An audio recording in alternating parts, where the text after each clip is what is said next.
Hey guys, क्या हाल है आप सभी के। आशा करता हूँ आप सब अच्छे होंगे, आप सबकी तैयारी भी सही चल रही होगी। तो एक इम्पॉर्टेंट अपडेट है यूएफएम को लेकर, जिसके बारे में वीडियो में हम लोग आगे बात करेंगे।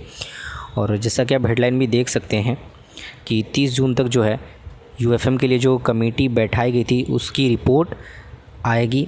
और सभी कुछ एग्ज़ामिन करने के बाद जो है वेबसाइट पे उसको, जो आधिकारिक वेबसाइट है, ऑफिशियल वेबसाइट है एसएससी की, ssc.nic.in, उस पर अपलोड कर दिया जाएगा। हो सकता है इसमें कुछ चेंजेस वगैरह हों। तो बात अब ये आती है कि जब 30 जून तक कमेटी की रिपोर्ट आएगी तो आपका जो रिज़ल्ट का कैलेंडर है वो कब तक आ सकता है और एमटीएस का रिज़ल्ट कब तक आएगा। ठीक है, तो इसी के बारे में हम लोग बात करने वाले हैं आगे वीडियो में। वीडियो को अंत तक देखते रहिए। चैनल से पहली बार जुड़े हैं तो सब्सक्राइब करके बेल आइकन प्रेस कर लीजिएगा, ताकि जो भी अपडेट हो उसकी नोटिफिकेशन आपको टाइम टू टाइम मिलती रहे। एसएससी की हर पल की अपडेट आपको सबसे तेज़ हमारे चैनल कॉम्पिटिटिव पाठशाला पे मिल जाती है। तो चैनल को सब्सक्राइब करना बिल्कुल ना भूलिएगा। अब आप घर बैठे कर सकते हैं किसी भी गवर्नमेंट जॉब की तैयारी इंडिया के लार्जेस्ट लर्निंग प्लेटफॉर्म अनअकैडमी के साथ। आज ही अपने फ़ोन में इंस्टॉल कीजिए अनअकैडमी का लर्निंग ऐप। अनअकैडमी पे अवेलेबल हैं इंडियाज़ के टॉप एडुकेटर्स, जिनकी क्लासेस और आपकी मेहनत आपकी सफलता सुनिश्चित करेगी। अगर आप यहाँ पे कोई भी प्लस कोर्स ले रहे हैं, कोई भी प्लस कोर्स का सब्सक्रिप्शन ले रहे हैं, तो आपको CPE10 ये जो रेफरल कोड है ये अप्लाई करना है। CPE10 ये रेफरल कोड अप्लाई करते ही आपको 10% का मैक्सिमम डिस्काउंट मिलेगा। तो अपनी तैयारी को और भी बेहतर बनाने के लिए आज ही प्लस कोर्स खरीदें। CPE10 रेफरल कोड डालना बिल्कुल ना भूलें। तो देखते हैं क्या है अपडेट। एसएससी की परीक्षाओं में यूएफएम को लेकर काफ़ी समय से विवाद चल रहा है। CHSL 2018 की परीक्षा में 4500 से ज़्यादा अभ्यर्थियों को यूएफएम के नियम के तहत अयोग्य यानी कि फेल घोषित कर दिया गया है। यूएफएम मामले की जांच एक स्वतंत्र कमेटी टीम कर रही है, जिसका कमेटी एसएससी कमीशन से कोई भी लेन देन नहीं है। कमेटी की रिपोर्ट 30 जून तक आ जाएगी, ऐसा कहा गया है। एसएससी के सदस्य राजीव श्रीवास्तव ने नव भारत टाइम्स से बात करते हुए ये बात बताई है कि कमेटी मामले की जांच कर रही है। 30 जून तक कमेटी की रिपोर्ट आधिकारिक वेबसाइट पर आ जाएगी। उन्होंने ये भी कहा है कि कमेटी का रिपोर्ट आयोग को सौंप दी जाएगी, जिससे आयोग एग्ज़ामिन कर ऑफिशियल वेबसाइट पर अपलोड कर देगा। बता दें कि यूएफएम में इमेजिनरी नियम को बिना किसी जानकारी के जोड़ दिए जाने के कारण CHSL के हज़ारों उम्मीदवार फेल हो गए थे। CGL 2018 टीयर 2 और MTS टीयर 2 के पेपर में भी ऐसा ही हुआ था। इन दोनों परीक्षाओं के उम्मीदवारों के रिज़ल्ट आने से परेशान हैं कि उन्हें भी इस तरह पेपर में काल्पनिक नाम, पता आदि लिखने पर यूएफएम के तहत कहीं अयोग्य ना घोषित कर दिया जाए, यानी कि कहीं फेल ना कर दिया जाए। तो बिल्कुल सही बात है। फरवरी के एंड में जो है CHSL 2018 का रिज़ल्ट आया था। देखा गया कि 4500, 4500, 5000 के करीब में जो स्टूडेंट है उनको फेल कर दिया गया है।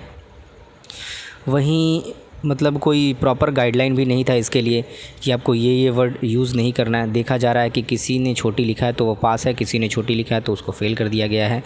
इसके अलावा मान लीजिए कोई भी अगर जेन्युइन स्टूडेंट है, मान लीजिए कोई भी एप्लीकेशन वगैरह लिख रहा है, लेटर लिख रहा है, तो उसमें पिन कोड देना आवश्यक है। पिन कोड की जगह अगर आप कुछ भी नहीं दे रहे हैं क्वेश्चन में, तो वो इमेजिनरी XYZ ऐसा तो कुछ लिखेगा ही लिखेगा।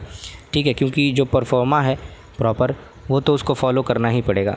तो आपने अगर क्वेश्चन प्रॉपर नहीं दिया है तो गलती कमीशन की है पूरी तरह से। ठीक है, इसके अलावा सबसे बड़ी गलती यह है कि नोटिफिकेशन में ना देके आपने सीधे जो है एग्ज़ाम में जो सारे इंस्ट्रक्शन थे दे दिए थे। उसके एग्ज़ाम के पहले भी आपको ये सारी बातें बतानी चाहिए थी। कोई एक नोटिस जरिए आपको कमीशन को जो है ये सूचना दी जानी चाहिए थी, तो ये भी नहीं किया गया। और इसके अलावा सभी जो MTS और जो CGL के एस्पिरेंट हैं, जो जिन्होंने डिस्क्रिप्टिव दिया है MTS 2019 का टीयर 2 और CGL का टीयर 3, तो वो लोग भी मतलब डरे हुए हैं कि कहीं ऐसा अगर हुआ और कुछ प्रॉपर इसके लिए एक्शन नहीं लिया गया तो क्या होगा। ठीक है, तो लाजमी सी बात है ये। और लगातार जो ट्विटर कैंपेन चलाए जा रहे हैं, जिसके कारण ये संभव हो चुका है कि आखिरकार कमेटी बैठानी ही पड़ी। और कमेटी का जो आपका गठन है वो देखिए कब हो चुका था। IAS ब्रिजराज शर्मा जब चेयरमैन थे एसएससी के, उसी टाइम हो चुका था। उनके जाने से पहले कमेटी बन गई थी। ब्रिजराज शर्मा ने खुद कमेटी का गठन का जो जानकारी है वो नव भारत टाइम्स को दिया था। उन्होंने नव भारत टाइम्स से बातचीत में ये भी कहा था कि कमेटी बन गई है और मामले की जांच स्वतंत्र रूप से की जाएगी। उन्होंने ये भी कहा था कि छात्रों के सही होने पर उन्हें न्याय ज़रूर मिलेगा। और यहाँ पर आशा है कि सबको न्याय ज़रूर मिलेगा, क्योंकि अगर देखा जाए तो छात्रों की कोई भी गलती नहीं है। ठीक है, XYZ करने से कोई अपना जो प्रॉपर इन्फॉर्मेशन है, अपना पर्सनल इन्फॉर्मेशन कैसे उजागर कर रहा है, कैसे दे रहा है, ये मेरे को नहीं समझ में आ रहा है। सबको यही बात लग रही है कि XYZ लिखने से, अगर आपके पास कुछ प्रॉपर गाइडलाइंस होने चाहिए, अगर आपने रूल बनाए हैं तो, अगर और उसके बाद आपको नोटिस भी देनी चाहिए, लेकिन कुछ भी नहीं किया गया कमीशन द्वारा, तो ये एक तरह से बहुत ही बुरी बात है।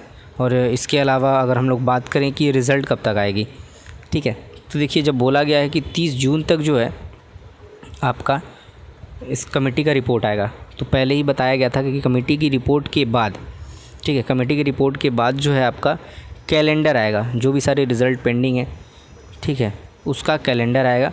मे भी हो सकता है CHSL 2018 की जो टाइपिंग है उसका डेट एग्ज़ाम शेड्यूल में नहीं दिया गया था, तो हो सकता है उसको भी दे दे, ठीक है। लेकिन जो आपका एग्ज़ाम हुआ था, जैसे MTS हो गया, CGL हो गया, यही दो है, इसके अलावा भी बहुत सारे एग्ज़ाम्स हैं।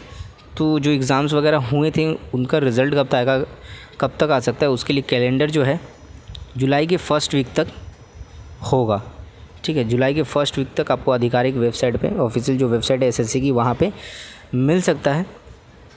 क्योंकि अगर और भी डिले हुआ तो और भी ज़्यादा दिक्कत हो सकती है।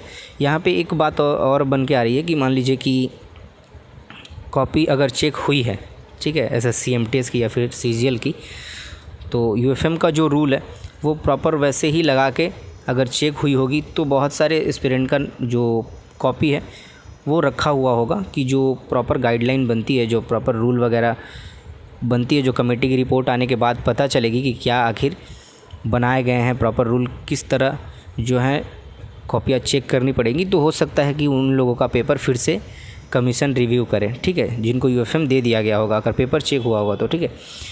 तो UFM अगर दे दिया होगा तो उन लोगों का पेपर फिर से रिव्यू होगा, तो हो सकता है इस प्रोसेस में जो है आपका रिज़ल्ट और भी डिले हो सकता है। तो यही अपडेट थी गाइज़, जो कि आप लोगों के साथ शेयर करनी थी। आप भी अपना ओपिनियन ज़रूर रखिएगा कि कब तक जो रिज़ल्ट है वो आ सकता है। हालांकि अगर हम लोग बात करें कि जो रिज़ल्ट का कैलेंडर है वो जुलाई के फर्स्ट वीक में जारी हो जाएगा, ठीक है। और आशा करता हूँ वीडियो हेल्पफुल लगा हो, इन्फॉर्मेटिव लगा हो। वीडियो को शेयर ज़रूर कीजिएगा सभी SSC एस्पिरेंट के साथ। मिलते हैं नेक्स्ट वीडियो में अगले अपडेट के साथ। SSC की हर छोटी से छोटी और इम्पॉर्टेंट अपडेट आपको हमारे चैनल पे मिल जाएगी, तो चैनल को सब्सक्राइब करना बिल्कुल ना भूलिएगा, बेल आइकन प्रेस कर लीजिएगा ताकि जो भी अपडेट हो उसकी नोटिफिकेशन आपको टाइम टू टाइम मिलती रहे। चलिए मिलते हैं नेक्स्ट वीडियो में अगले अपडेट के साथ, तब तक के लिए अपना ध्यान रखिए, सुरक्षित रहिए। जय हिंद। तो अगर आप किसी भी गवर्नमेंट जॉब के लिए तैयारी कर रहे हैं तो आप अनअकैडमी से जुड़ सकते हैं। यहाँ पर जो प्लस कोर्सेस हैं बेस्ट प्राइसेस पे अवेलेबल हैं। इंडियाज़ के टॉप एडुकेटर्स यहाँ पे अवेलेबल हैं आप लोगों को पढ़ाने के लिए। प्लस कोर्स की सब्सक्रिप्शन लेते समय आपको CPE10 ये जो डिस्काउंट कोड है उसको अप्लाई करना है। ये अप्लाई करते ही आपको 10% का मैक्सिमम डिस्काउंट मिल जाएगा। यहाँ पे अलग अलग टीचर्स के लिए या फिर अलग अलग सब्जेक्ट्स के लिए आपको अलग अलग पे नहीं करना पड़ेगा। अगर एक सब्सक्रिप्शन आप ले रहे हैं तो उसमें 100+ जो है एडुकेटर्स आपको मिलेंगे, जिससे भी मन आप उससे पढ़ सकते हैं, उनकी क्लासेस अटेंड कर सकते हैं, लाइव क्लासेस, क्लास रिकॉर्डिंग, इसके अलावा PDF लगा सकते हैं, ठीक है। तो ये चीज़ें जो हैं अनअकैडमी के अलावा आपको कहीं पे नहीं मिलेगी। बस एक बात आपको ध्यान में रखना है, CPE10 ये जो डिस्काउंट कोड है यही आपको अप्लाई करना है, रेफरल कोड। ये रेफरल कोड अप्लाई करते ही आपको 10% का मैक्सिमम डिस्काउंट मिल जाएगा। तो अभी के लिए इतना ही गाइस, मिलते हैं नेक्स्ट वीडियो में अगले अपडेट के साथ, अगले कुछ इंटरेस्टिंग चीज़ों के साथ। और अगर आपको भी कुछ ऐसी डिमांड है तो आप लोग कमेंट कर सकते हैं कि किसकी सैलरी स्लिप आपको देखनी है अगले वीडियो में, तो कमेंट करके ज़रूर बताइएगा हमें। मिलते हैं नेक्स्ट वीडियो में, तब तक के लिए अपना ध्यान रखें, सुरक्षित रहें। जय हिंद।